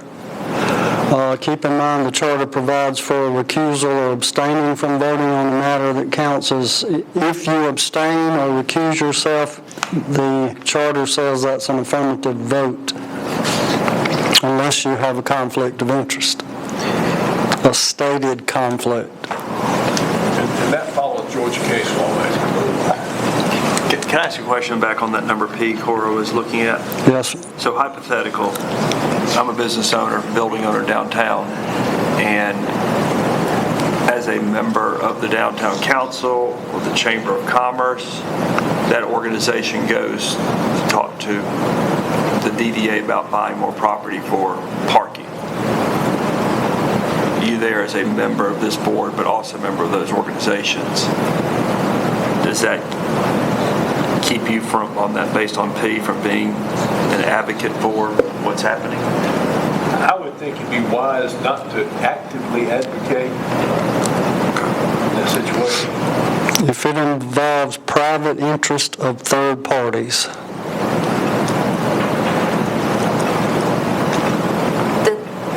I think the usage of the language third parties is where I'm getting stuck, because if you are co-owner, there is a third party, you are a co-owner, but you are not third party because If you have an interest in it, you would be a first party. right, but yeah, it's just not working for me. I'm not getting it. Something is just not clicking. I don't know if I'm overthinking it or something, but I'm just not understanding. Can somebody give me an example, a concrete example? Not like if. Give me like a real, because it's just becoming very convoluted in my mind.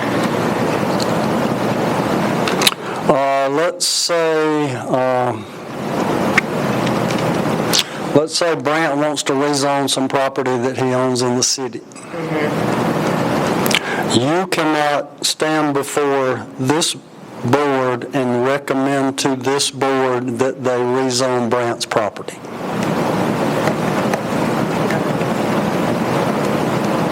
Brant being the third party that you would be speaking on behalf of.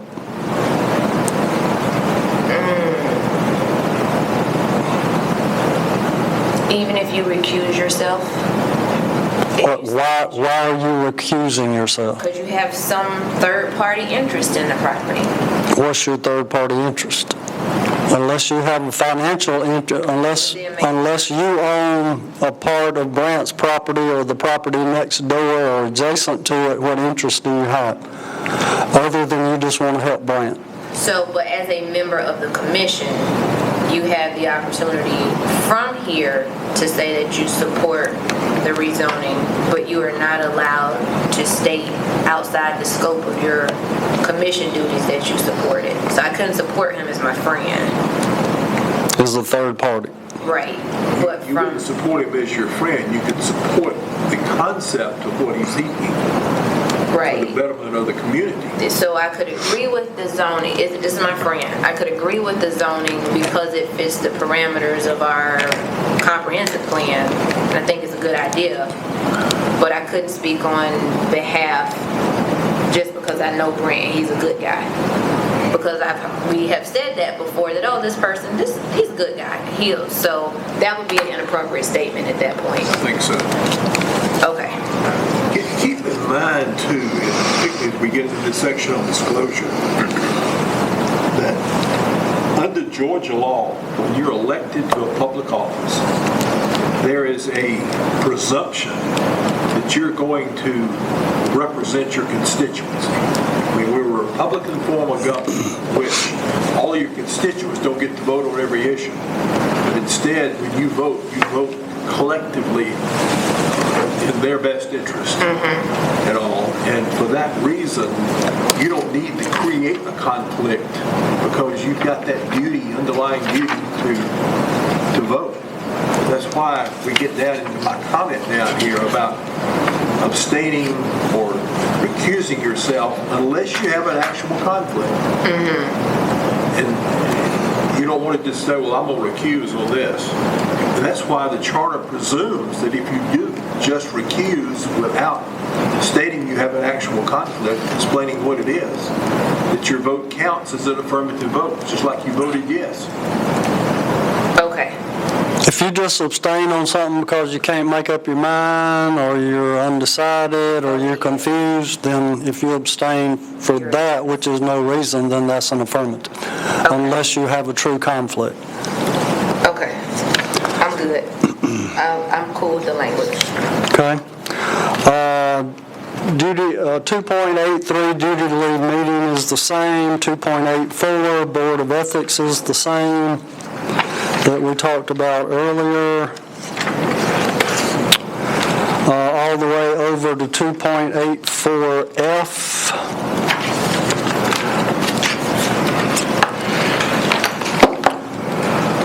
Drew has some heartburn over attorney there.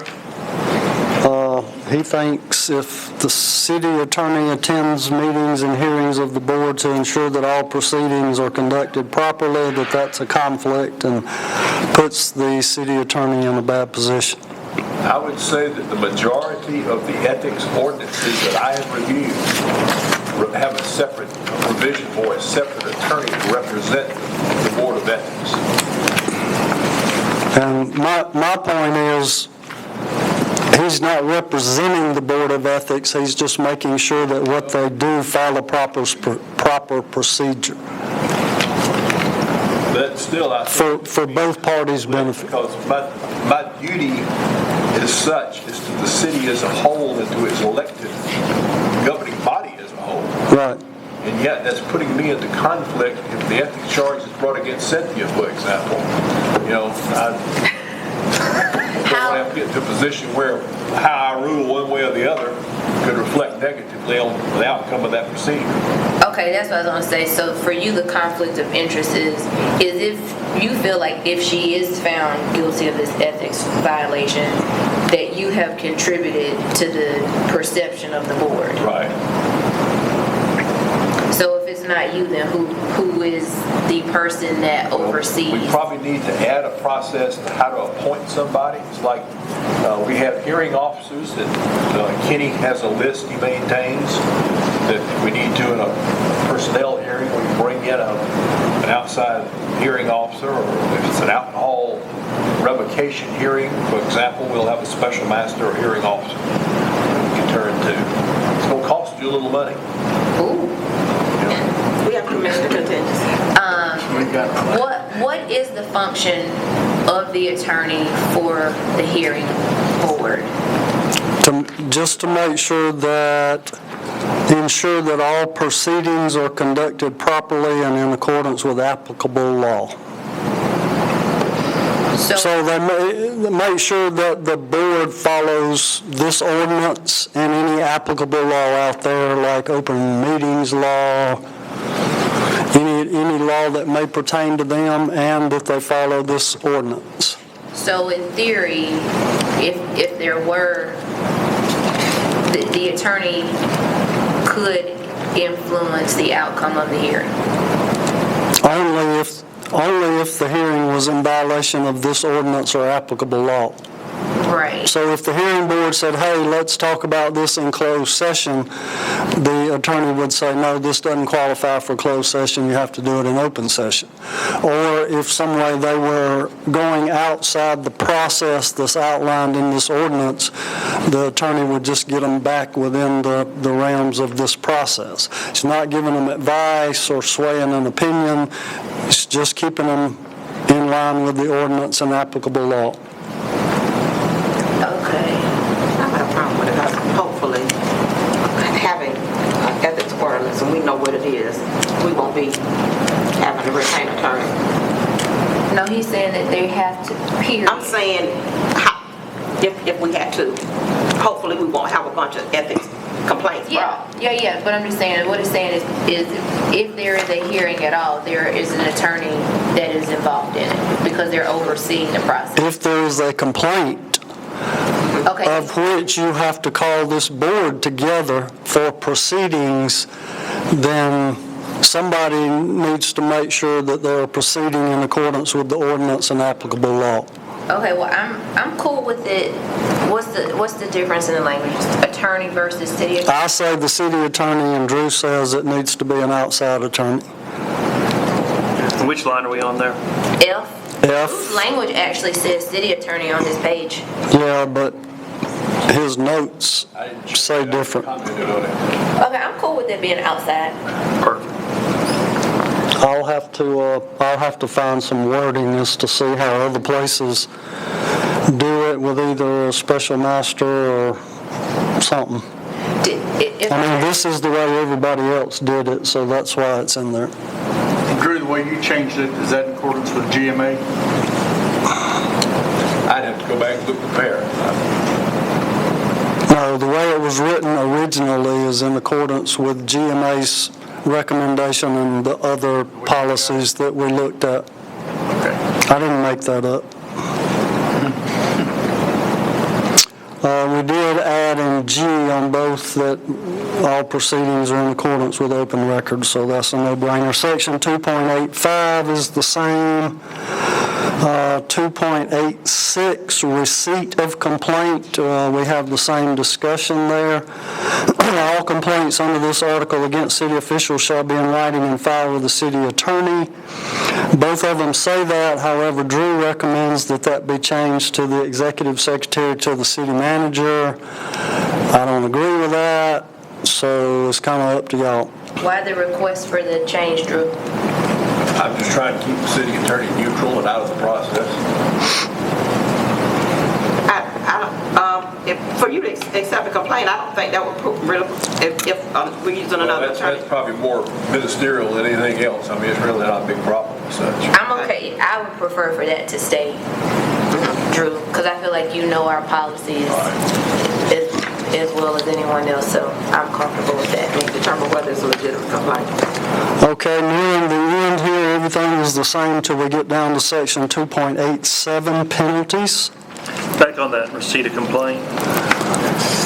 So then it says upon receipt of the properly verified complaint, that timely forwarded of the complaint to the city official charged with the complaint, the commission at its next regularly scheduled public meeting or at a specifically called public meeting shall draw names randomly from does the commission at that point have the choice to accept the complaint or not if it's frivolous?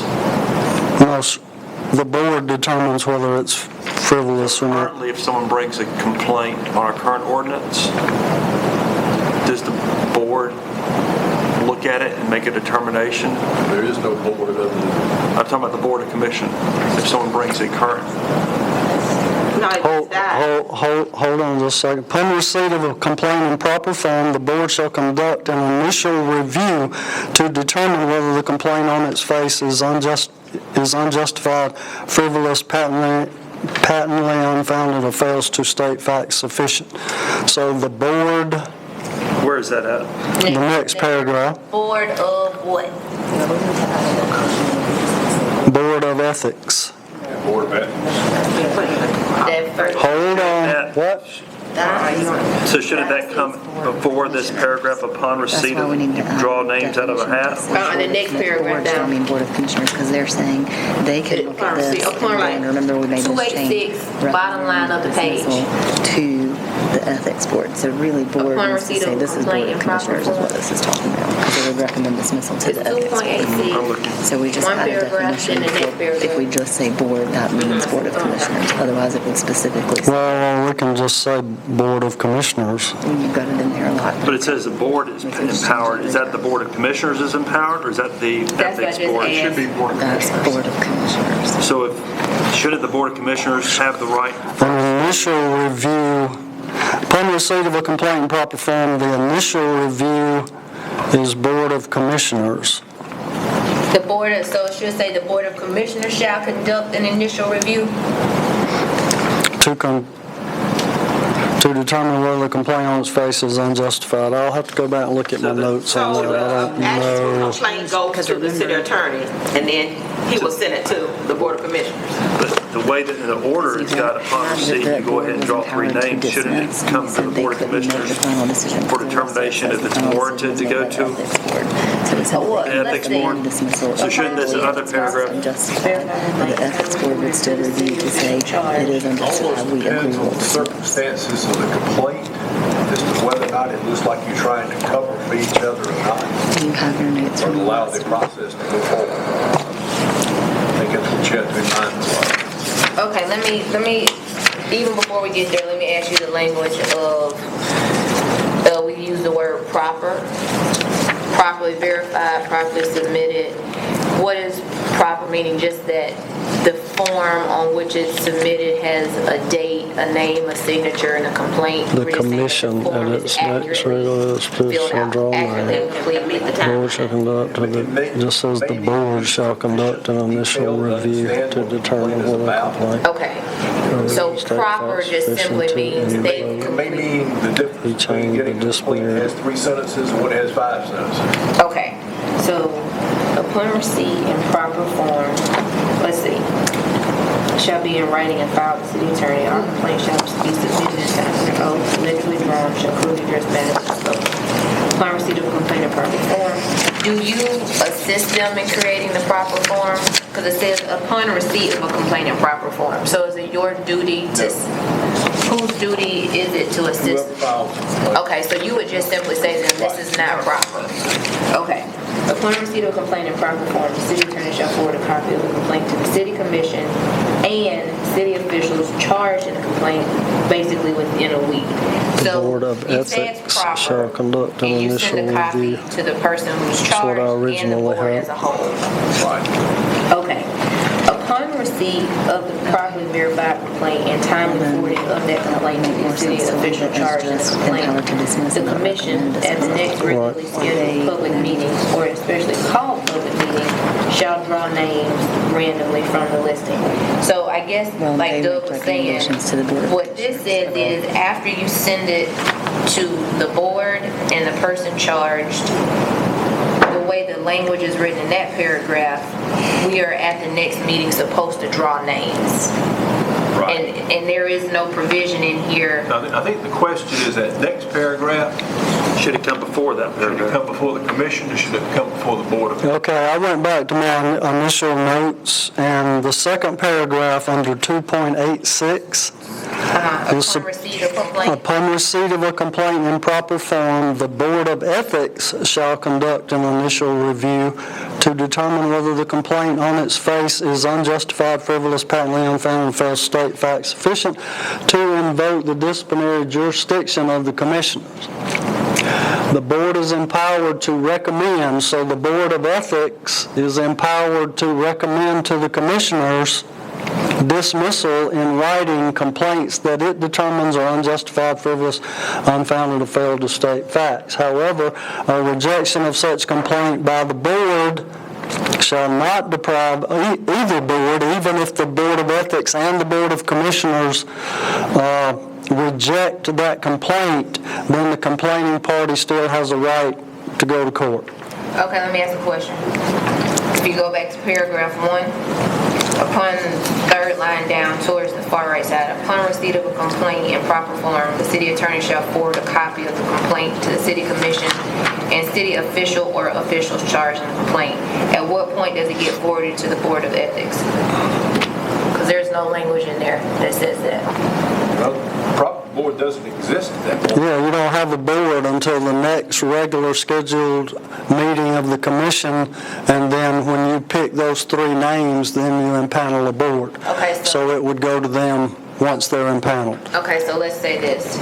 If someone came in today and filed a complaint, today's Tuesday, by next Tuesday, Drew would have to have sent that complaint to the person charged as well as the entire board. That's correct.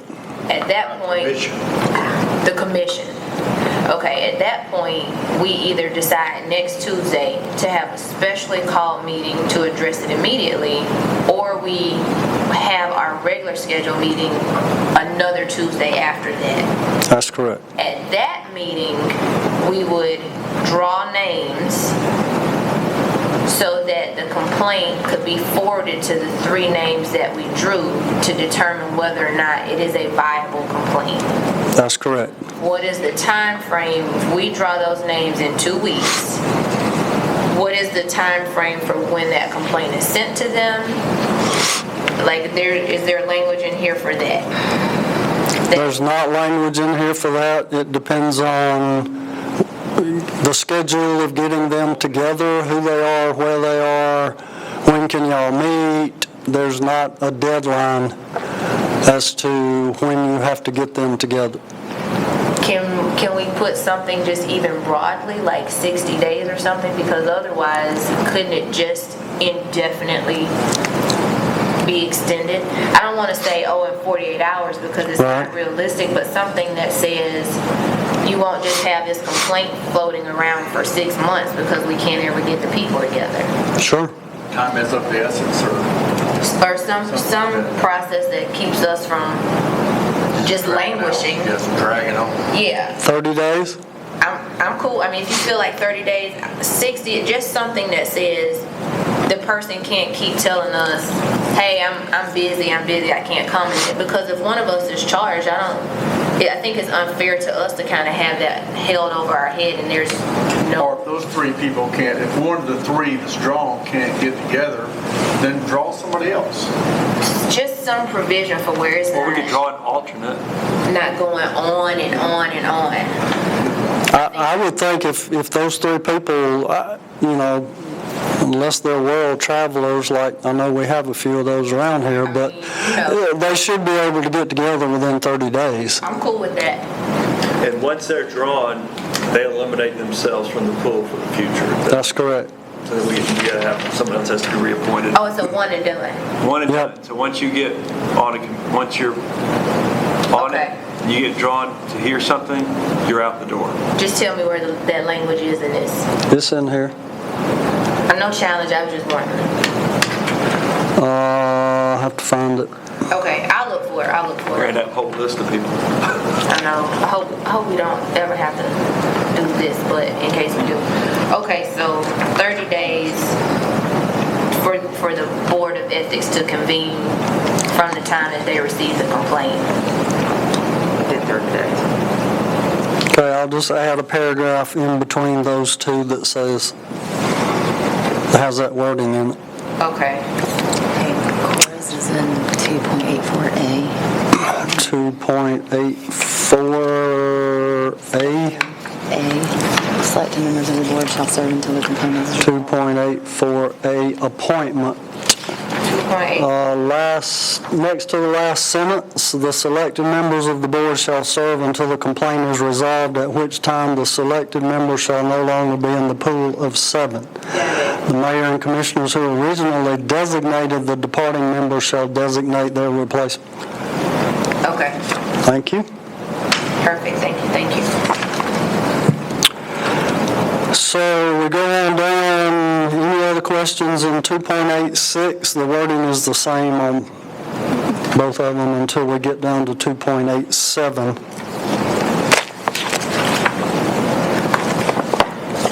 So we have two different versions of 2.87. My version that kind of mirrors some of the other ordinances says the penalties are dismiss the complaint, issue a private reprimand, which Drew took out. A private reprimand would just be a private reprimand. It's not something that goes to the public. It's just y'all get together and say, you know you shouldn't have done that. Yeah, I'm sorry. End of story. Doesn't come out in the public. Public reprimand obviously is you have a meeting and you censure a member of your group publicly. So do you want the option of a private reprimand or not? And I took it out because I don't know that you can do so under the Georgia Open Meetings Law. Even a Take it out. committee of one, if the ethics board meets, they're going to have to meet in an open meeting. There's no exception for them to close that meeting, vote the reprimand, so it's probably going to come out in that meeting anyhow. Well, and what good is getting in trouble if nobody knows you got in trouble? I'm cool taking it out. Okay. Because we can, we fuss at each other now. So, but as an official, we got to go through this official process. I don't want us to waste time on that meeting. Is there any way to, if the complaint that's been brought up, that it's found out that it's a lie, or is there any penalty or punishment back upon that person in regards to slander or any other? Just your normal remedies of slander and libel. Of course, that's generally a very ineffective person not worth suing. But we here have the information in regards to public reprimand, but if it's unfounded, Well, it wouldn't with result that in a information, reprimand if you right, but with the result of the hearing, if it's found out that's inconclusive and there's no facts to That should be substantiate found out it. during the hearing. Yeah, it would be dismissed, but this ordinance doesn't have any section in it for you to do anything because it's frivolous. So dismiss a complaint, we agree. Issue a public reprimand or censure, we agree. Request resignation, and Drew added of public official. Well, what is, public official, okay. And if the subject of the ethics complaint is an employee, recommend that take appropriate disciplinary action, but this ordinance doesn't cover employees. How can a, Only if they're serving on an authority, but can this board make someone resign? Does that take action from the governor? Can't make them resign, they can, It's a request resignation. it would be a request. Request resignation. you can recommend that the city manager take appropriate disciplinary action, Felony would go to the governor. which I'm like Drew right here. I think that puts me in a bad position, and employees are not covered under the ordinance anyway, unless they serve on an authority. So that would be handled different. So I would recommend that we not put D in there about employees. Employees that serves on an authority. A few. Like Brian Miller's on the If- Industrial if- Development Authority. Okay, does this cover if there's a complaint from someone on an authority where we appoint members? Yes. Okay, just want to make sure. Okay. Well, I think if somebody who serves on an authority violates the code of ethics, that's not an employee-employer issue. That's an ethics issue for the board and for you, not an employee issue. You take it out. Because they're acting outside the realm of their So then, personnel policy. as a board, we could request that they resign. From the authority, but not Their be job. disciplined as an employee. Yeah, I'm okay with that. Because well, let me ask you this. Are we appointing people to authority based on their employment positions? Like, do we have some positions where because you are this employee, you go on this authority? Transportation Committee has members of the city. Yeah, no, the transportation's really not an authority, though. It's just a recommending committee. And don't we have a cemetery board? Well, I guess what I'm saying, is there a cross that says, because you are the deputy of wastewater, you have to be on this authority? The only thing is, there are certain boards that I'm appointed to. 99% of those are in an ex officio capacity.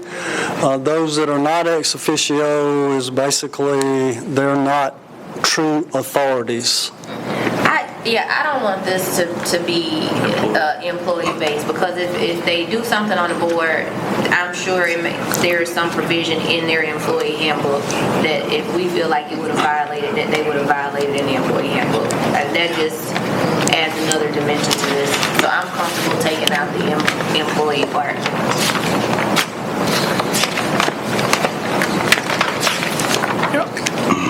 And then the rest of it is the same. So I think I have the changes noted, I believe, and I'll go back and freshen up a copy and get it out to everybody. And what would you like to do from here? Let me just add one footnote. I did talk to you at the last workshop about this concept of preemption of ethics ordinances. Since that meeting, I've talked to 2 or 3 other city and county attorneys. Thank you. My friend Jim Elliott down in Warner Robins, who I think most of you all know, last on the GMA, came back and pointed out OCGA section 21-5-2. 2152. Yes, which is the declaration of policy found in Georgia's ethics and government law. And it reads as follows: it is declared to be the policy of this state, in furtherance of its responsibility to protect the integrity of the democratic process and to ensure fair elections for constitutional offices, state offices, district attorneys, members of the Georgia House of Representatives and Georgia Senate, all constitutional judicial officers, and all county and municipal elected officials, to institute and establish a requirement of public disclosure of campaign contributions and expenditures relative to the seeking of such offices, to the recall of public officials holding elected office, and to the influencing of voter approval or rejection of a proposed constitutional amendment, a statewide referendum, or a proposed question which is to appear on the ballot in any county or municipal election. Further, it is the policy of this state that the state's public affairs will be best served by disclosures of significant private interest of public officers and officials which may influence the discharge of their public duties and responsibilities. The General Assembly further finds that it is for the public to determine whether significant private interests of public officials have influenced the state's public officers to the detriment of their public duties and responsibilities. And in order to make that determination and hold the public officers accountable, the public must have access to the disclosure of the significant private interest of the public officers of this state. His thought on that was that this is preempted, the ability to enact a local ethics ordinance. Now, before, no courts have a rule on that yet. But I think that argument clearly is out there under the preemption cases that we pointed out to you the last time. But there's an existing ordinance that already handles all this? That's the state law. State law. It's the same one that you filed your campaign disclosures and your financial disclosures under. And it contains the recall provisions in state law. That doesn't really cover behavioral. Well, yes, I think it does. To the extent the legislature saw fit to. Well, But who is accountable? Which party is accountable then? Was the state definition. obviously, right there. So anyway, for what it's worth, I just wouldn't pass it along. So we can adopt that, or since it's already in It's law? already adopted, it's already there. It doesn't- you do it. So if there's a question in terms of ethical behavior, then you can go to the State Ethics Commission for them to take care of it. That's correct. No, we need a local ethics, something local for us. Well, this is my thought. I didn't mean to interrupt you. I understand that there is a state law in place. It is, I think, because of what Doug said about the behavioral thing. My comfort is that we have something in place for our board. And I understand, even from you telling us last time, that there was a possibility that it might not hold up at some point. So if a charge is brought against a commissioner, could a commissioner appeal to the State Ethics Board for consideration versus the local board? I think they could raise, if an ethics charge was brought against any of you, that you could raise as part of your defense of that charge, the preemption argument. That the ordinance itself, the local ordinance, has been preempted by state law. And everything should Because be. there's no provision in the state law for the enactment of a local ordinance. The state law more refers to finances and disclosure and those kind of things, whereas this particular ordinance goes into impeding efficiencies of the city, adversely affecting the confidence of the public and the integrity and I don't disagree with conduct. that, but to the extent of what the Supreme Court said in the Rebeckian case, that I pointed out to you the last time, that the General Assembly only says we go this far. Then that's as far as you can go. If they don't give you the permission to adopt something, it goes further. My comfort is in the fact that this gives us a procedure by which we can make public our concerns with our counterparts up here. Because right now, all we have is coming up here and telling on each other from our seats. This gives us an actual way to say that we have an issue. And it gives the public an option. So I totally understand. I'm not trying to undermine anything you said. I'm just telling you, this is an option. I'm not Yeah. saying do or don't. Yeah, I'm just saying this is an argument that's out there now. I took that to heed when you told us at the last workshop, and I totally understand that. But I feel like what we have now locally does not hold us accountable locally. Because even if we go and file something at the State Ethics Commission, it's the responsibility of the local media to go dig through the paperwork to find out that, like, it's not going to come back to our community automatically. So I'm just more comfortable with the fact that if we feel like something has happened here, that there is a local policy in place that gives us an opportunity to address it. If it doesn't hold, it doesn't hold, and somebody may say, hey, I don't even care because this is preemptive and y'all can't do anything to me. But maybe at that point, they'll have made the newspaper and they'll correct their behavior. They'll self-correct. Okay. So would you like this drawn up and put on the next agenda for approval? I'm comfortable with that. Okay. Will do. Take a motion, adjourn. See y'all. Yes.